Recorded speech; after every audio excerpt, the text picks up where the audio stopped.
Alors, vous avez un produit, mais évidemment, vous voulez le vendre, il va se poser la question de la politique tarifaire. Alors, à travers des échanges, des ateliers, vous allez commencer à essayer de définir 2, 3, 4 plans. Vous allez avoir un consensus entre les commerciaux, les CSM, le produit, le marketing, et vous allez proposer vos plans. Mais ça ne marche pas comme prévu.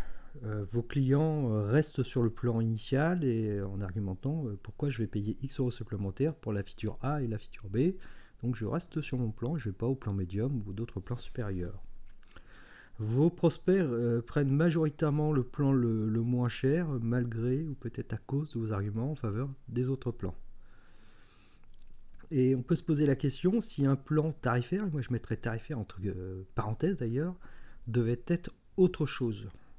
Donc, quelle stratégie on peut mettre en place pour transformer un plan tarifaire en une création de valeur et non comme un coût subi? Alors, pour moi, un plan ou un ensemble de plans, ça doit traduire une maturité et surtout une évolution de la maturité des clients. Si c'est juste une différence de features, alors on va tomber dans le piège, pourquoi je payais tant d'euros en plus pour telle feature ou telle feature, ou j'ai pas besoin de celle-là, mais juste de celle-là. Le but du plan, pour moi, c'est d'aider les utilisateurs à progresser dans leur maturité et donc d'obtenir plus de valeur et de se dire que d'arriver à un point de blocage et se dire que pour changer de plan n'est plus un problème de dépense, mais c'est un moyen d'augmenter sa valeur, sa productivité, sa maturité, et donc ce n'est plus un coût, mais c'est un investissement. Alors pour ça, il y a une chose, c'est que c'est l'usage du produit qui doit accompagner le user dans sa maturité, dans son évolution de maturité. Donc il faut vraiment penser le produit selon cette manière qui n'est pas forcément simple du tout. C'est ce qu'on appelle du product-led growth. Alors je vous ferai sûrement un podcast sur le sujet. Je vais vous donner un exemple assez concret. Vous savez que lorsqu'on a par exemple un stock, en France, on doit pouvoir justifier de la valorisation de son stock pour payer des impôts, etc. Enfin, simplifie. Mais comment faire en sorte que nos clients achètent une fonctionnalité très complète de valorisation des stocks? Si on dit passer du plan A au plan B, vous allez pouvoir valoriser vos stocks. Ah ouais, mais alors il faut que je rentre mes fournisseurs, il faut que je monte mes tarifs. Moi, j'ai pas le temps, je vais prendre mon stock, compter, puis valider comme ça. Tandis que si vous proposez au départ une figure très simple où vous mettez les prix moyens de chacun de vos pièces détachées ou de vos équipements, et qu'en fonction des stocks, ça vous calcule en temps réel la valorisation des stocks. L'effort est très faible, ça permet d'avoir la valorisation des stocks, mais aussi évaluer par exemple certains coûts d'intervention, des choses comme ça. Et donc le client va pouvoir prendre la première marche qui n'est pas trop haute, et de l'usage dire ah c'est pas mal, mais j'aimerais avoir des choses plus fines par exemple. Et là dire écoutez, maintenant que vous maîtrisez mieux, regardez, si vous passez au plan supérieur, vous allez pouvoir gérer par exemple des multi-devises, parce que vous achetez des choses dans des devises étrangères. Vous allez pouvoir intégrer le coût de l'inflation. Vous allez pouvoir gérer des multi-fournisseurs et l'évolution des tarifs pour chacun des fournisseurs. Et donc avoir une trésorerie cette fois et une valorisation des stocks au centime près. Mais si on commence directement par ça, on va les perdre. Donc c'est les faire monter sur le plan de base, par exemple, sur quelque chose de simple. Et une fois qu'ils ont compris la valeur, qu'ils ont envie d'aller plus loin, on va dire il n'y a pas de problème, si vous passez au plan supérieur, c'est bon. Et là, c'est plus vu comme un gros effort à faire et il faut que je paye en plus, c'est j'ai gagné en valeur, j'ai encore envie d'aller gagner plus, je prends le plan supérieur et les conséquences, il faut que je paye un petit peu plus cher. Donc pour moi, tous les plans, les plans produits doivent être orientés vers cette courbe de maturité. Alors, maintenant qu'on a vu ça, c'est un peu quel découpage, quelle logique de plan on doit mettre en place. Mais je pense qu'il ne faut pas réinventer la roue, à moins d'avoir vraiment un truc disruptif. Vous êtes géniaux. Regardez la plupart des SaaS, c'est simple, il y a 3 plans. Un plan d'entrée, débutant, starter, ce que vous voulez. Un plan médium, souvent mis le plan favori des clients, vous verrez. Et puis un troisième plan qui est un plan orienté grand groupe avec des problèmes de grand groupe, traçabilité, SSO, compliance, etc., etc. Et majoritairement, dans ce troisième plan, il n'y a pas de tarif, c'est contactez-nous et c'est du sur mesure. Eh bien franchement, vous embêtez pas, faites pareil, tout le monde fait ça. Tous les SaaS, regardez, la majorité des SaaS font ça. Pourquoi vous allez chercher à innover dans ce domaine? Vous avez innové dans votre cœur de métier, mais innovez pas sur des plans tarifaires.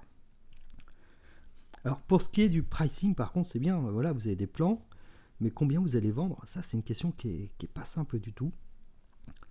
Euh, c'est sûrement les sujets les plus compliqués, mais alors, au moins au minimum, pour être confortable et que son pricing fonctionne, il faut avoir un positionnement produit clair et efficace. Si vous vendez à tout le monde, vous vendez à personne, votre tarif ne reflète pas une valeur, puisque chacun va y voir une valeur différente, donc ça ne va pas fonctionner, et on va repasser encore du temps dans c'est trop cher.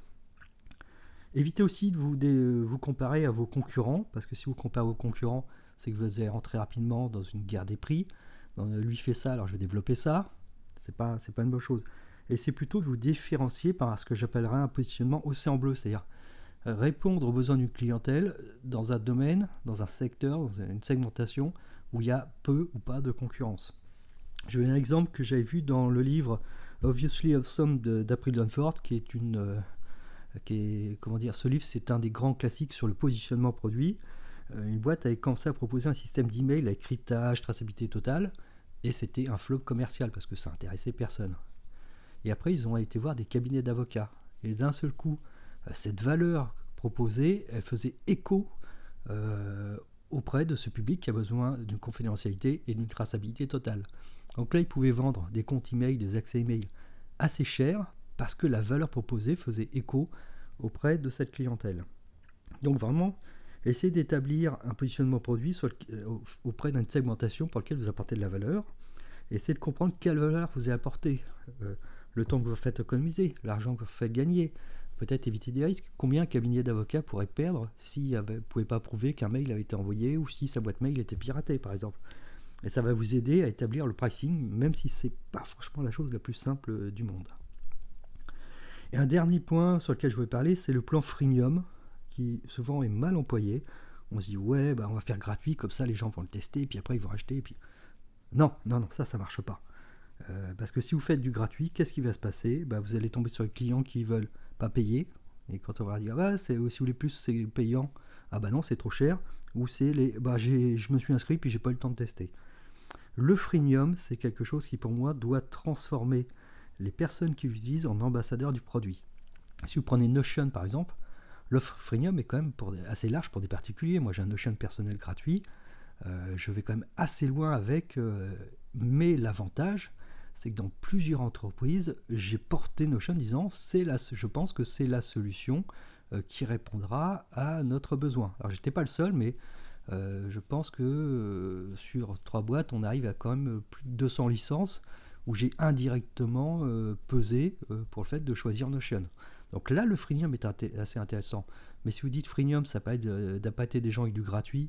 Si vous appâtez avec du gratuit, vous appâtez des gens qui ne donnent pas la valeur que mérite Notion. Donc pensez pas votre freemium comme ça, mais pensez-le vraiment comme un véritable outil marketing qui va vous permettre de performer au niveau commercial.